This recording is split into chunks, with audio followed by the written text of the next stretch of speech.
Around the world and across Nigeria. If you just joined us, you're still on to Enterprise Morning, reaching you from Enterprise Television. Let's head straight to our conversation for today. Catholic Bishop of Sokoto Diocese Matthew Kukah highlighted the unpredictable circumstances surrounding the emergence of Nigerian leaders, emphasizing their lack of preparation and knowledge of governance.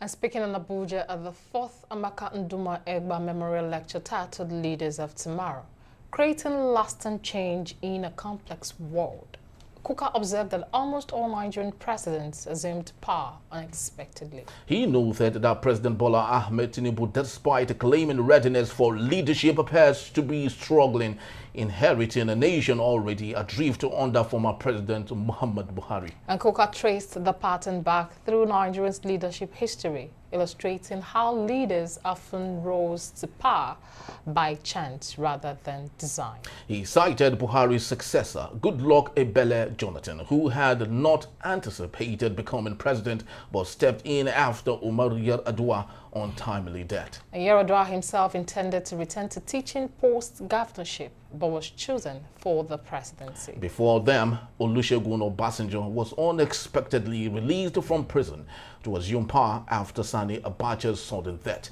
Abacha, who planned to rule indefinitely, followed Ernest Ashonikon, a business executive abruptly drafted into leadership. And Kukah stressed that this recurring pattern reflects a critical gap in leadership preparation, hindering Nigeria's progress. Very true. That is what we have for our conversation today. Now let's have to discuss that. We have in the studios Emeka Madunago, journalist and public affairs analyst. Good morning, Emeka, and welcome. Hello. Good morning, Emeka. Thank you so very much for your time. Hello, Pure. Yes. So yesterday we talked a little bit about this particular issue, but of course, let's, if possible, fleshing that out, you know, more than we did yesterday. And you did lots of critical analysis of the pattern. Let's have more. Do you think at this point President Bola Ahmed Tinubu understands that it is becoming difficult for him to lead Nigeria through the promised land? Thank you very much. The biggest problem President Bola Tinubu has is that he had no plan for power. He had no plan for governance. He had no plan for governance? No plan for governance. So all this while he has been preparing, there was no plan? Who said he was preparing? He said he was preparing. The agenda he came with. You see, there is something in public communication. The narrative, how you craft it, from a narrative to a message. Then how you deliver it. The messaging is as important as the message. The messaging he put out there derailed his ambition from the one. He said, Emiloko, it is my turn. Of course, you are only going to set yourself up for opprobrium. Or what he meant was that you are just trying to fulfill, by all means, a personal ambition to be president, not a personal ambition to lead Nigeria or make Nigeria better. Even if that was your underlying objective. But the message you put out there, and the messaging, you saw all the propaganda, you saw the hostile, the hate speeches and all that. And then, when you got in there, you are now going back to the same people you have vilified. The same people you have alienated with your message. You now want them to come and work with you. How will they work with you? That is the main thing that has wrecked Nigerian leaders successively. Successively. And look at it. Look at the title of that lecture. Changing dynamics in a complex world. Today's world is a symbiotic world. Nobody knows it all. Nobody has it all. So, can I give you an idea? Was it 2 weeks ago or just recently? China did the unexpected. That rattled America, rattled the global world. You know what China did? China went to Saudi Arabia to go and raise a loan of, guess how much? $2 billion. China's GDP is in trillions. But China went to raise $2 billion in Saudi Arabia, not in New York, not in London. Now, what message? It's not that China needs money. But China was setting a message ahead for Donald Trump, because Donald Trump has made it, yeah, we'll bring manufacturing back from China to America. Now, China passed a message to, you know, the Chinese Communist Party just finished their conference, yes, you know, early this, I think 4th to 7th of November. So, remember, it was around that time that Donald Trump was elected. So, they already had a template to work with. And it was not just one man. That is where you have the tragedy of leadership in Nigeria, which is what Bishop Kukah was talking about. No preparation, no template, no ideology. So tell me from Obasanjo to today, what is the difference? Obasanjo was PDP, which is like the conservatives. Tinubu, APC, the progressives, you know. What is the difference? All of you, we are bound to the World Bank. You are bound to the IMF. What's the difference? So you now find out that there is no preparation because the people pushing them are just there for transactional purposes. Oh, let us make Obasanjo president. For what we will gain. Who are these people, if I might ask? And the people they call the owners of Nigeria now. You saw the people who are dishing out, who are doling out hundreds of millions now.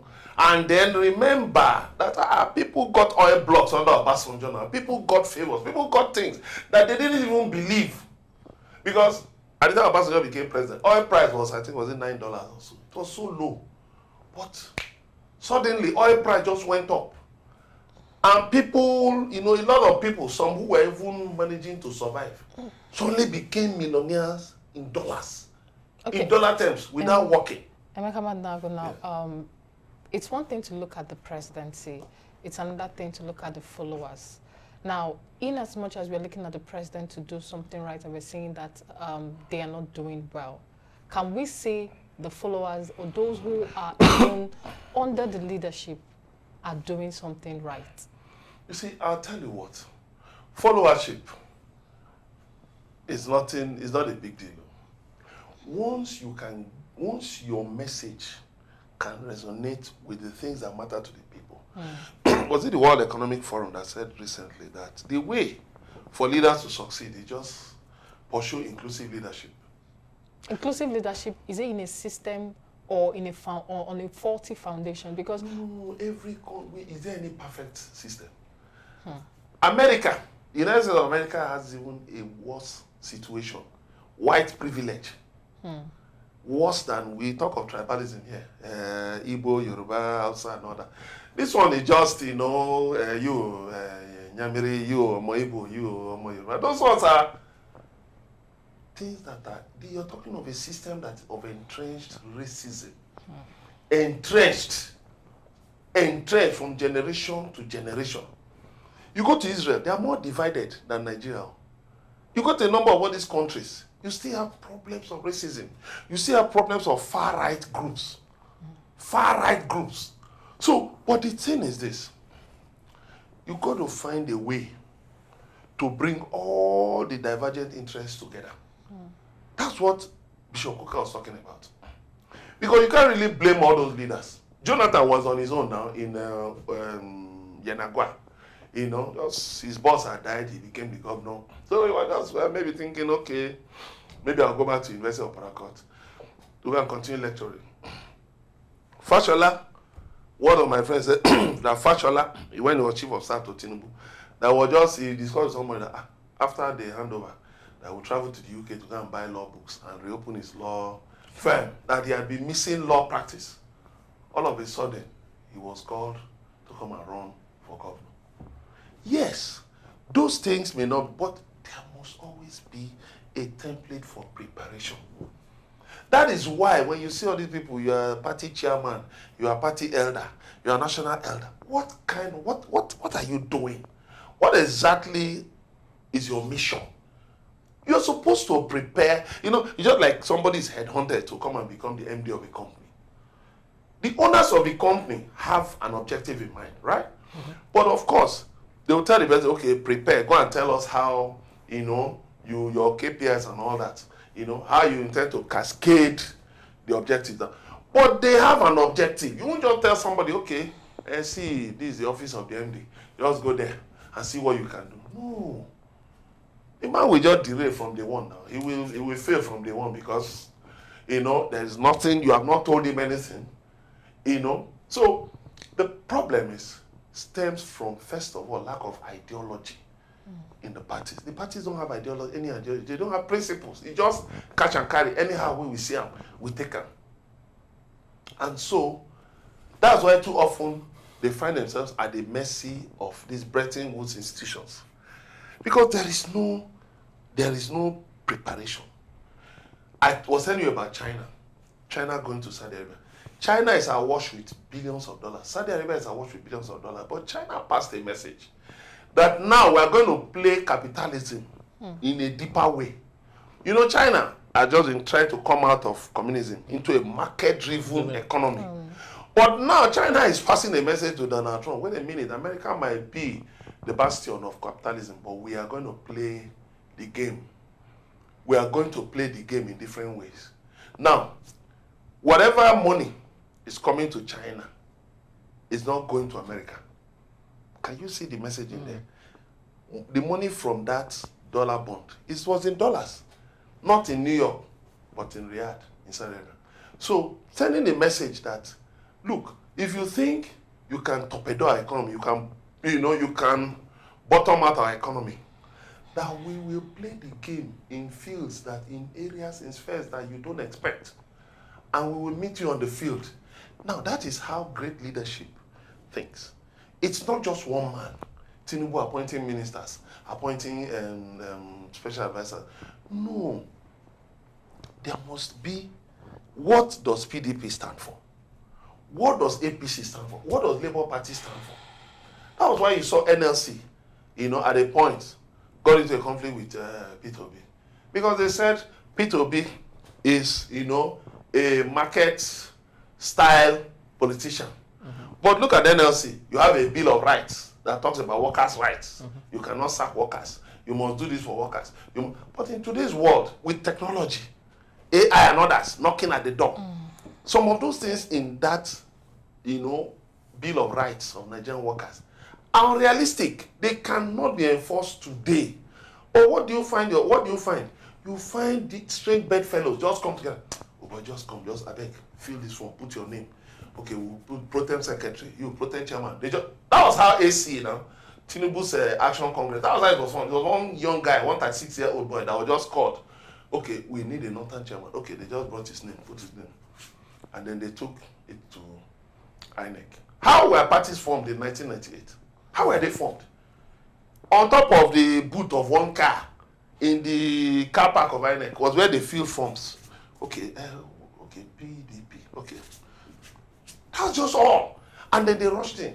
Well, so many people, pundits, might not agree with you on that particular submission. They would say it was carefully crafted, curated. It was a result now, and you have poverty, right? But yes, but I would love to ask you, speaking of the shenanigans that you just mentioned now, is it an African thing?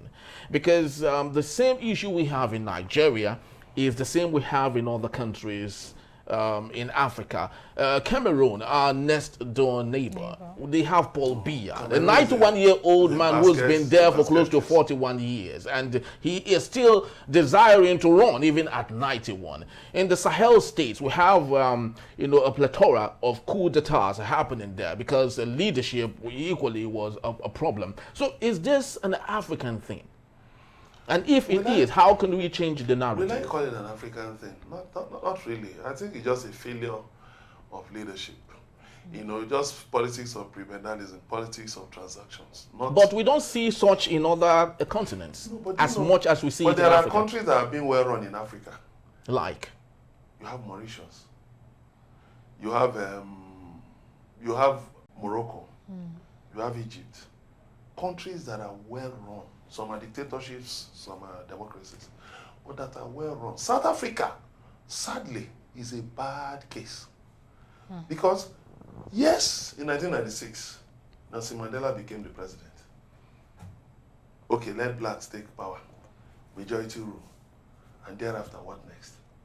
That is the It's just like a man goes to marry a Mm. woman.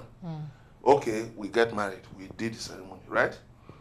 She's brought her to the house. Okay, this is our house. Then what next? He's looking at the woman.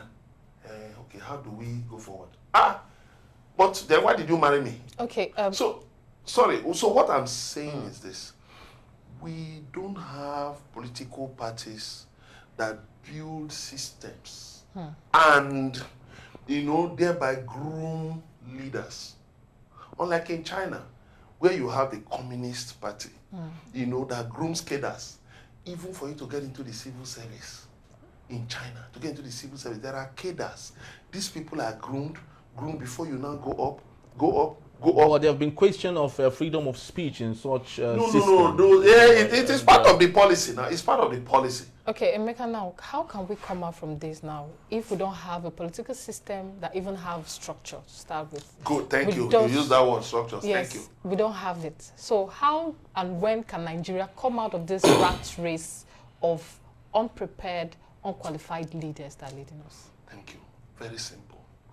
Let those who call themselves professional politicians, leaders, whatever, national leader, the party, let them sit down and draw up ideologies. And let the people, you talked about followers, let the followers demand action plans from these people. It's not just talking points. We just talk. Okay, what are Nigerians discussing now? Okay, they are talking about the price of egusi in the market. Okay, let us tell them that government is going to look into the price of egusi, and then we'll make sure, you are just being reactive. If tomorrow morning is now, we are talking about the price of garri, you are reacting to the price of garri. If the next day you're talking about fish, no. You should have a general plan, a template. And then you should also have, PDP is supposed to have a People's Democratic Institute. What has happened? APC, do they have an institute? An institute where they groom people in the art of government? They don't have. So you just bring anybody. You just look at, okay, you'll be good to be governor. Okay, come around. A man who cannot maintain his own house. A man who cannot run a kiosk. You want to entrust billions of naira in the treasury of the state. He will just loot the place now. What concerns him? He will just destroy it. If whatever is even in place, he will destroy it. We saw the case of a governor now who left a huge sum of money in the treasury. And his successor came in. And what was reported about it? I said, how can we be looking at money and not spending? That money is meant to be spent. And he started spending. Built all kinds of useless projects. So, I will advise the political parties, instead of arguing with Bishop Kukah, go and set up an APC, maybe political institute or electoral institute or whatever, or governance institute, APC School of Governance. Now, there you will teach people, you will groom people in what APC believes. You groom future leaders against 20 years, 10 years, 30 years. You groom people. You can even award certificates in governance. That's why you have the Kennedy School of Government in the United States. People, Nigerian politicians will go there. But you have University of Lagos, you have UI, you have all of them. They will not go and fund those ones. You will not go and endow chairs. Go to maybe UNILAG, Department of Political Science, and say, okay, we're going to endow APC. We're endowing a chair here, to teach, progressive politics. Yeah, because when we even talk about, teaching, while you were speaking about that, what came to mind right now was the content of whatever it is that will be taught in such institutes. When the APC allegedly are known to be, a party where it's possible to take it all, and metaphorically. If you want that, now if that's your style, go and teach it now. No, go and teach it now. If Togri is in your endow a chair, get a professor that will teach Togri now, so that tomorrow, when another party outplays you, your reasoning will come back, and then you will drop that kind of, cutthroat politics. What we're talking about that, look at Donald Trump. He went to Wharton. Wharton, one of the most prestigious universities in the United States. These people are very serious. Look at Obama. Look at the rest of them. Look at look at the processes, you know, by which they rose to power. Look at this girl now, this young lady, Kemi Badenoch. You know, now leader of the Conservative Party. Look at how, you know, she has been rising, and people have been watching now. Wait a minute, you know.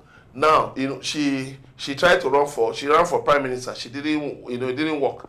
They brought the Conservative Party, brought her back to the party, you know, put her in the cadre to be understudying things. Then when Rishi Sunak fell out of favor, she took over.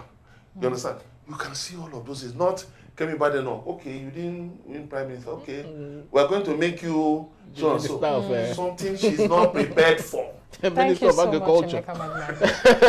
Okay, what's your parting shot now? Let's just get your parting shot. For me, let me tell you, see, governance is serious business. Politics is serious business. It's not something that you just wake up and you put your son. It's so nauseating. Look at what they're doing. Say Sheyi Tinubu government. Because what is that? Sheyi Tinubu is a private sector person. How you do just go and bring him, you know, because of what people want to eat. It's not because they believe in him. Because the same people will still derail his ambition. What you need, look at people who have leadership qualities. Then you start grooming them. You can maybe put them in this place to learn the ropes. You move them here to learn the ropes.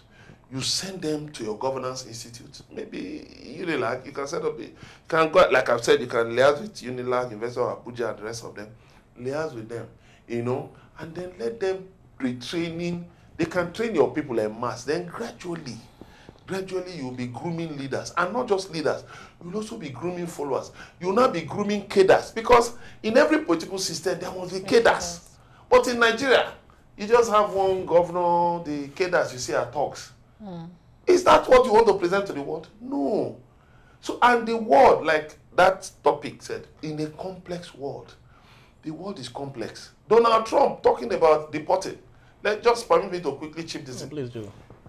Yesterday, I discovered that the whole of the United States, a population of about 350 million people, has only 2 million farm workers.